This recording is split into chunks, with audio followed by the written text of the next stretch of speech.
Hey everybody, welcome back to the channel. Today I can actually talk about my first drive impressions about the 2024 Dodge Charger Daytona Scat Pack. I was lucky enough to get my hands on some drive time with the new car. This comes as most of the media got flown out to Radford Racing School out in Chandler, Arizona to actually drive the car, but what was unique about my experience was I wouldn't be able to make it because I had a busy schedule with my family and stuff, but luckily Dodge marketing team contacted me and got me several hours of drive time behind the wheel of this car. Unlike the normal media events that you see people like automotive journalists and stuff and social media people go to and actually test their experiences behind the wheel of these cars. Those routes and stuff are all, pre-thought out by Dodge or whoever's putting the event on. A lot of times they fly you in. You get to meet up with other auto journalists. Usually you have to share the car with somebody. You drive to some destination where they give you, they might show you some features on the vehicle, give you very minimal time to really get behind the wheel. You might have a total of 2-3 hours to actually spend with the cars, but half the time you're sharing it with somebody and the other half is you're shooting B-roll for your YouTube video or whatever. So when Dodge contacted me about actually having time in Metro Detroit with this car, I was really happy because I really wanted to see how this new LB Charger is compared to the outgoing LD car. This is the first all-new Dodge Charger we've gotten since the modern Charger made its debut in 2005 as a 2006 model. And that was very controversial at the time because it was a four-door, something that hadn't been done before. Now we're being very controversial because the Hemi's gone, and instead the model that they're launching is a new electric version. So, as a person who's very skeptical on EVs, like I said, Dodge wanted to reach out to me and actually see how I thought this new car is. They didn't pay me to do any of this stuff. Obviously, I have no connection with Dodge. They just did it out of their goodwill to see what my reaction would be on this car. Now, I didn't spend a lot of time getting B-roll footage of this car. I'll put some in this video. It's very small. I just had some rolling shots. I really wanted to spend time with this car, so I got to drive it wherever I wanted in Metro Detroit, which was kind of nice. But I didn't want to, while these guys got to go out to Arizona to the racing school and put it through some pylons and do donuts and stuff with it, I wanted to see how this car reacts on the street. I could care less about, all the performance stuff on it. I wanted to see how this car is different than the outgoing car. So, again, I got to spend a lot of time behind it, about 4 hours driving this thing. So, we're just going to go through the driving impressions. I'm hoping that either, Friday night I'll probably sit down and do a live stream on this YouTube channel and actually get to talk with you guys and answer any questions you have about the car. But we're just going to talk about driving impressions. If you want to read my whole article, you can go over to Mopar Insiders. It should be live right now as this video is live.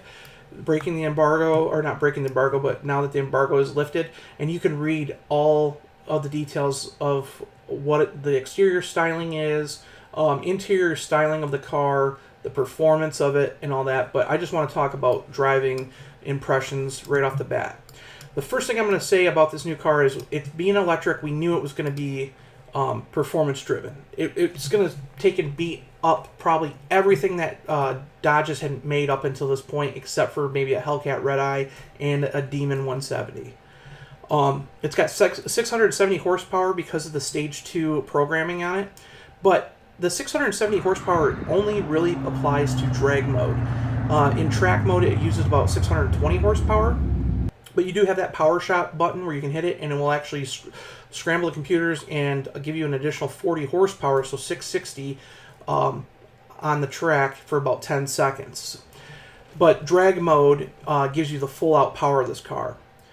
As for driving dynamics, I was really impressed. The car does not feel or look like anything that we've driven in the last 20 years. It is night and day difference. If we look at the interior here of the car, when you step into this new interior, it's very open.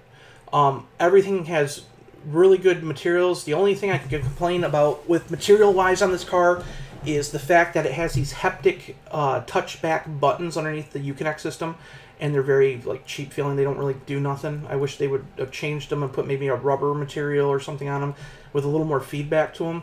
That was a disappointment. And the turn stalk signal is very plasticky. Everything else is super good touch feel materials.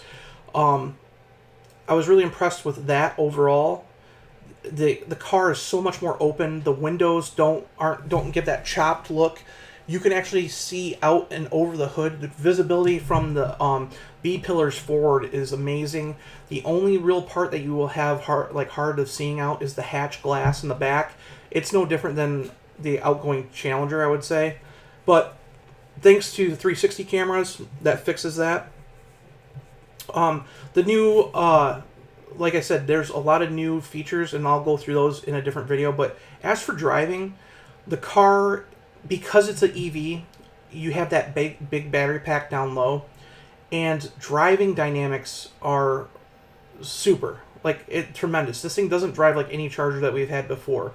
It's got near 50-50 weight distribution. I got to drive it on some twisty roads, and the feedback, even in automatic mode feels like the outgoing sport mode in like my 300C that I had. The car steers like it's on rails. This car is so nimble, even though it weighs like almost like what 60 or 6,000 pounds, like 60 with me in it, and because I'm not a skinny guy, I'm like 330 pounds, and my buddy in there, and my gear. I think the car weighed probably around 60, probably like 6,300 pounds, and you can't feel it. It doesn't feel like that at all. With the low weight down low in the chassis and the EDMs with instant torque, it doesn't feel like that at all. As for power, that 670 horsepower when you put it in drag mode, it's there. You can tell it's there. This thing feels like it's got Hellcat power, but it's totally controllable. That's the difference. Where you punch out, you give the Hellcat crack the throttle at 30% or more during a rolling, just any kind of rolling speed, it easily breaks the tire, traction of the tires. With all-wheel drive and the wider tires on this thing, it has torque vectoring and all that. It hooks up and goes to the point where you can give it 20% throttle. I did give it 20% throttle at about 25 miles an hour, and it would throw you back into the seat, no problem. If you punch over 50%, you're pinned to that seat hard. I mean, power comes on instantly because of all that instant torque. And the really unique thing about it is track mode is very comparable with the kind of power that you feel, like I said, in a Hellcat. So for those that really want Hellcat-like power, this thing, as soon as you punch on it, it's instant. The weird thing about drag mode is when you launch this car in drag mode, it's very violent, very violent. And it's fast. I'm not violent as in the car's falling apart. It's very fast. It reminds me of riding in a Jeep Grand Cherokee Trackhawk at launch. When you launch that thing as hard as you can in track mode in a Trackhawk with the Hellcat motor, that thing squats really down it squats pretty good in the rear, and when it launches, this thing does that plus. I seen even in track mode, my buddy stomped on it, and it smoked all 4 tires when he stomped on it, and he barely gave it any gas. So, I mean, this thing's power's instant. So, for those naysayers that are like, oh, well, it's, it's the Hyundai Ioniq N is faster than this thing by a tenth of a second and whatnot. This car is way bigger than the Ioniq N. It can fit 4 adults comfortably because it's got a longer wheelbase in it. It's got the same wheelbase as the sedan that will be coming out. You have more room than the older Charger going out. You can fit 4 adults comfortably in this car, especially with headroom in the back because of the new hatch design. But for how big this car is, it doesn't feel big at all. Nimble-wise, like how the steering feels, obviously it's electronic steering, but when I was driving it, I could turn a lot sharper than what I could in my old like 300 or any of my Chargers. It felt like you could do a U-turn in an intersection, no problem with this thing, without having to second guess yourself. Over hills and stuff, you'll notice if you put it in track mode, especially your regenerative braking gets really aggressive, and you'll see that here's the seats, but you'll see that there's paddle shifters here on the back of the steering wheel. The paddle shifters actually help control the regenerative braking. So basically all you have to do is tap that once and the regenerative braking eases up a little bit. You tap it again, it makes it even softer. You tap it a third time, it feels like it's off. So you don't have to deal with that. But the one good thing is it does have one pedal driving. I'm not a huge fan of one pedal driving, but when I drove it in one pedal with the aggressive regen brakes, it regens a lot harder. But it feels like, I mean, we drove it for 3 hours, and when I got picked up, it was 97%, and we drove around, had it running the whole time for 3.5 hours, and we were down to 83% when we got done. And I was, like I said, I was doing hard launches in this thing in track mode, drag mode. I was getting on the highway with it. We drove it through hills, and if you have that one pedal setup and with the regen, it actually regens quite a bit of power to the car. So I was really impressed with that. I'm not a huge one pedal kind of person, so I actually, on the screen, you can opt for what they call creep mode. I know it's a great name, creep mode. But what it does is it makes it so it's kind of like an internal combustion car where if you let off the brake, it rolls forward. And with that on, it felt just like any other like Chrysler vehicle that I had before, like an internal combustion car. So that was really nice. The steering wheel is different because it's got that square look to it. It took me a while to get used to not that, because it kind of reminded me of a C8 Corvette. But what was really weird was this airbag cover. It's really flat on the top, to the point where you could put a bobblehead in the middle of the steering wheel. It's really big. But this new steering wheel feels really nice. One thing I did like is that it does have like level 3 driving autonomy, so you can just kind of sit back and relax. I didn't get to use it that much because I wasn't really on the highway too much with it, because I was driving on actual roads.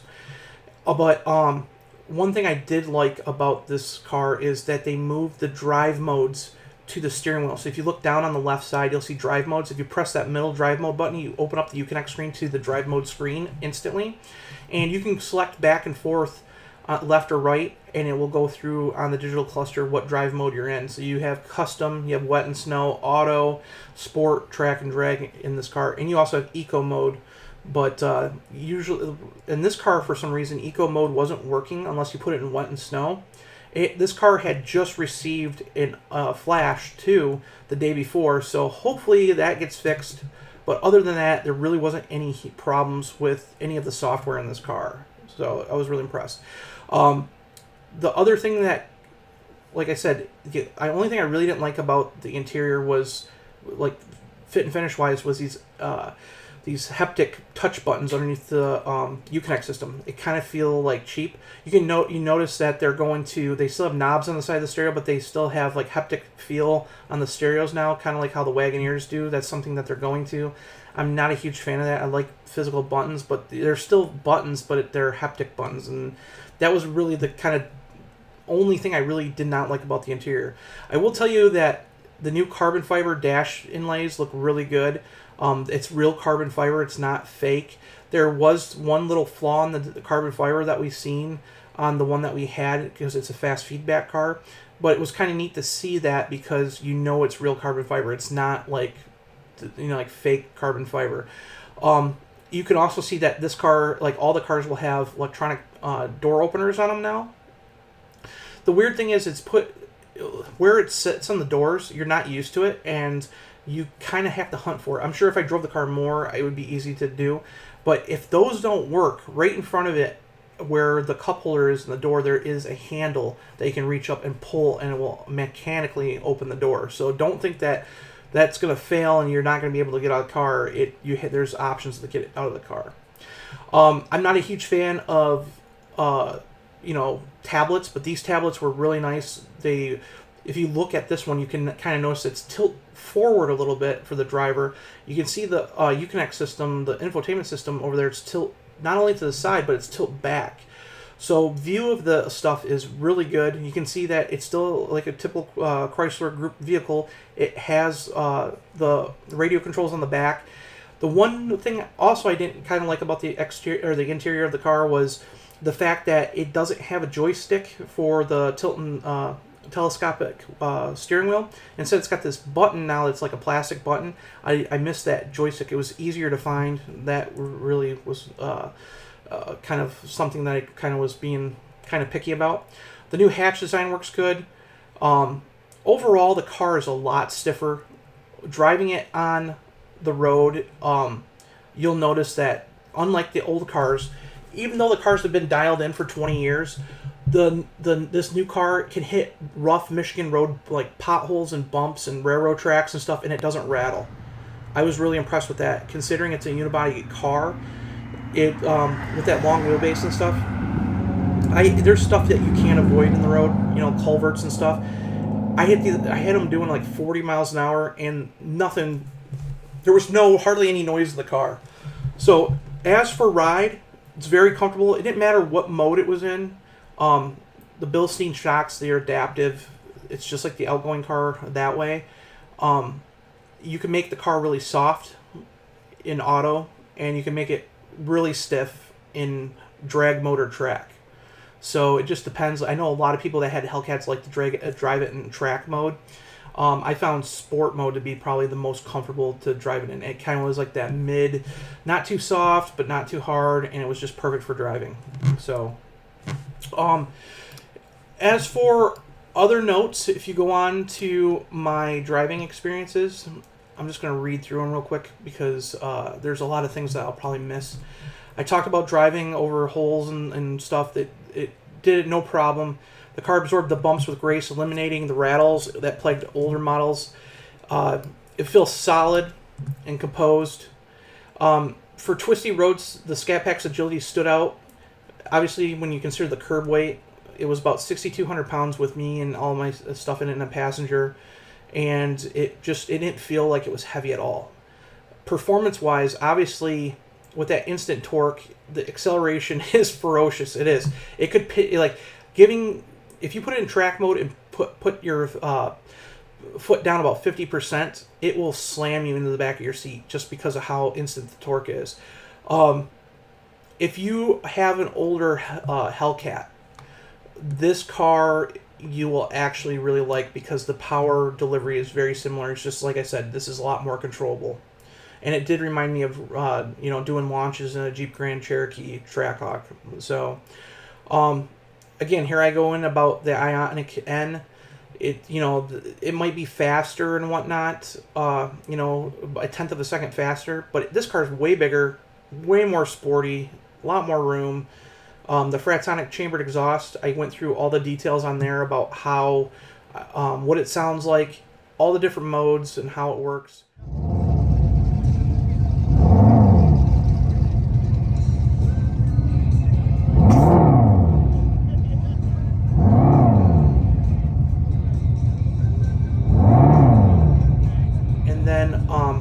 The real thing about this car was my overall thoughts. What do I think about this car? Honestly, I love the styling. I thought the styling is really, really good. I think it says Dodge, but it says something different, something that we're not used to. And I think once people actually see this car, I'm so sick and tired of people saying that they hate the design because they haven't seen it yet.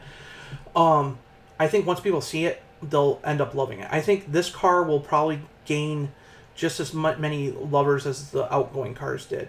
Even if it doesn't have a Hemi engine in it, I think this car is really, really good for what you're getting for an all-new car from the ground up. The biggest drawbacks are the fact that it's an EV.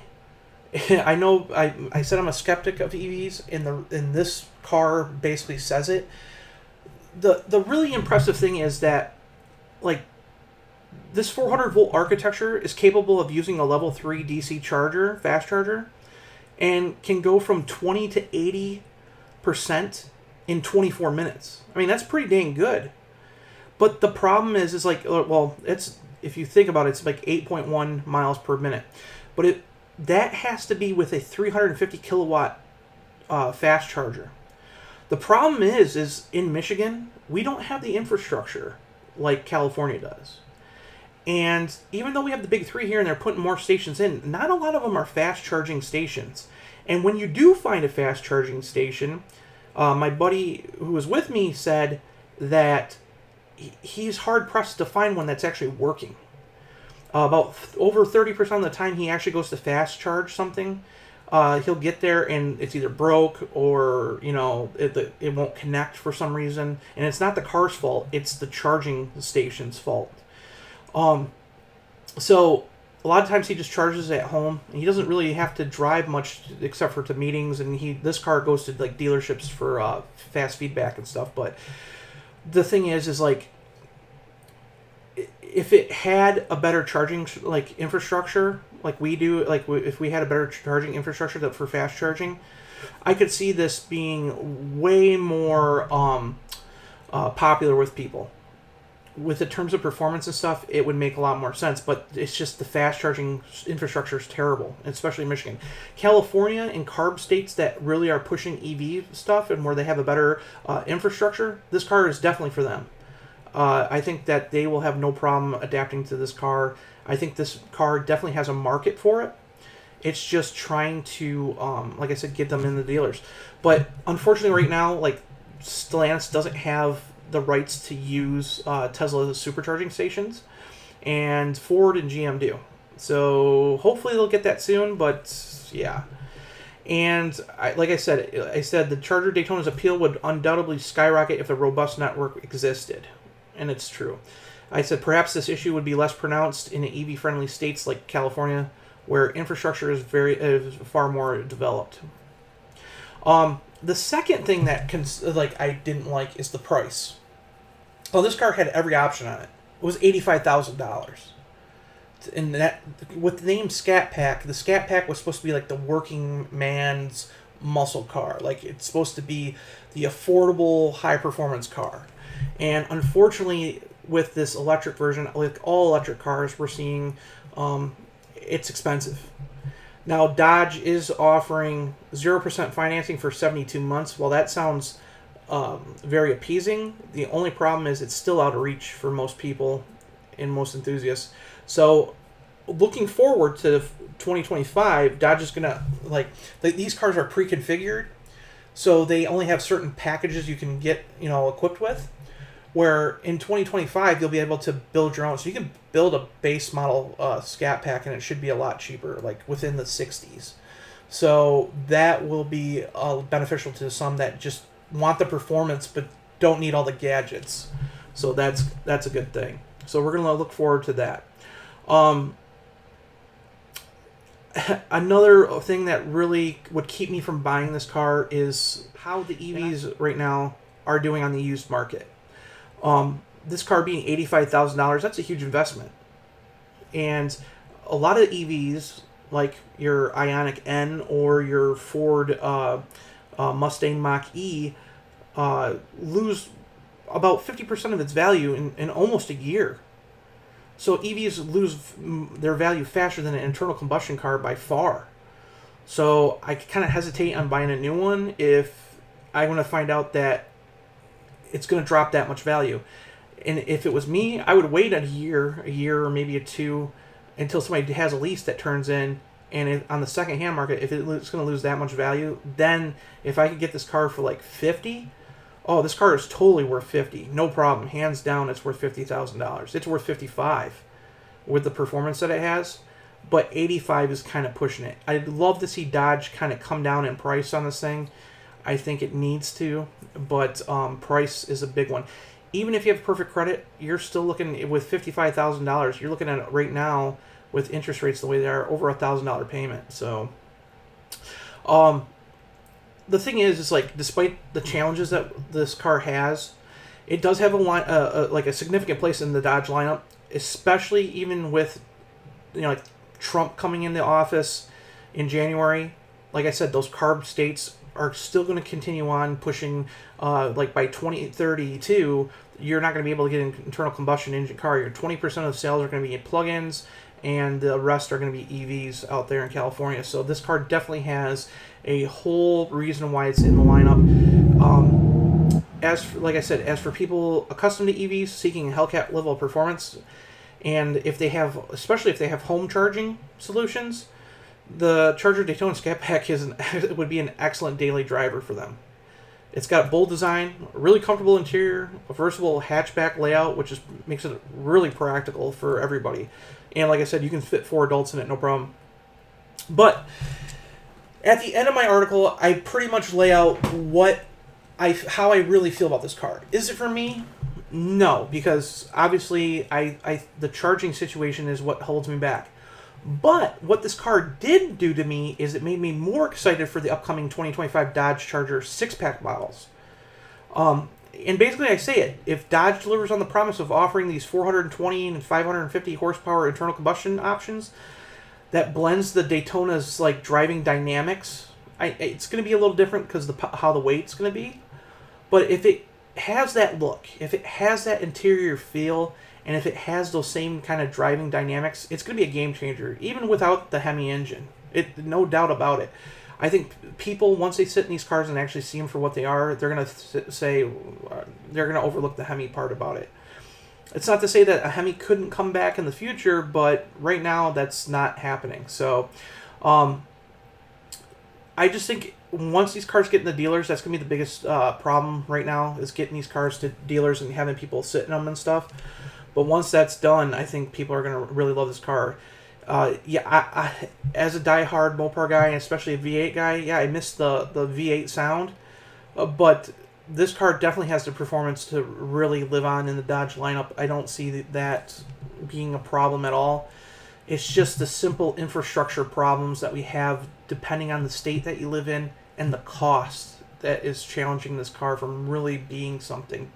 So if they can work on a better infrastructure and the cost of this car, there's no doubt that this thing could have replaced a lot of performance models in the Dodge lineup. So until then, I'm really excited about the 6-pack models.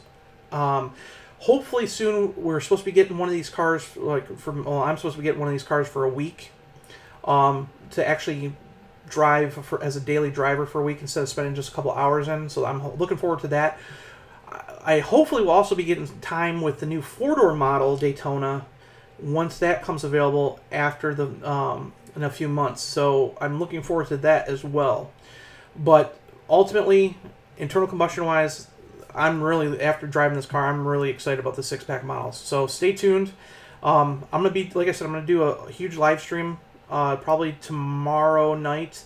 I'll probably try to do it around like 9 o'clock Eastern time. And we'll go through like all the features of the car, what I thought about it, simple little quirks about the design and stuff, and what could be better. But you can get my full outlook and what I feel about how this new car is compared to the outgoing cars. Not everything is positive. Like I said, it's not like, oh, this is a perfect car. There are some downfalls, but it is such a change from what we're used to, and it's positive too. So I think a lot of people are going to be very, very, very happy with this new generation of Dodge Charger going forward. So stay tuned. Make sure to hit that subscribe button and check out Mopar Insiders. So see you in the next video. Bye.